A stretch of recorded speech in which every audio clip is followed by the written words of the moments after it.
The maintenance phase of the employment cycle is a crucial stage for businesses, as it focuses on the ongoing development, support, and retention of employees who have already been hired.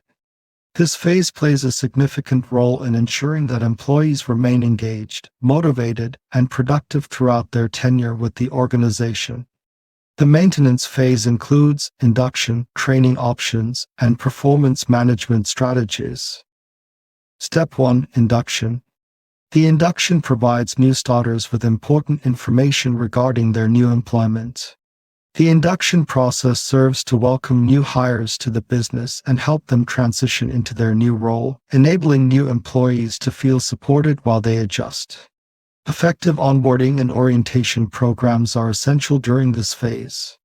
These programs help new employees adapt to the company culture, policies, and procedures and provide them with a clear understanding of their roles and responsibilities. Step 2. Training options. Employees are provided with opportunities to learn and grow, both personally and professionally. This may involve training, mentoring, and participation in professional development programs.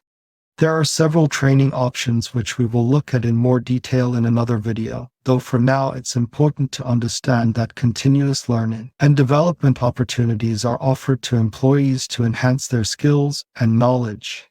This can include job-specific training, leadership development programs, workshops, and access to resources for professional growth. Step 3. Performance management strategies.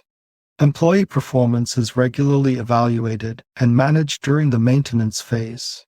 This involves setting performance goals, providing constructive feedback, conducting performance appraisals, recognizing and rewarding outstanding performance. Retention is the focus of the maintenance phase of the employment cycle as the organization takes steps to keep its employees happy and engaged. Other aspects of the maintenance phase include career advancement opportunities, employee engagement initiatives, retention strategies, workplace culture, employee well-being, conflict resolution, employee relations, ongoing feedback, retention programs, and benefits. In conclusion, the maintenance phase is critical for fostering a productive and engaged workforce. By investing in employee development, providing opportunities for career growth, and creating a positive workplace culture, organizations can reduce turnover, improve employee satisfaction, and ultimately contribute to their long-term success. Thanks for watching, and we hope you found this video helpful.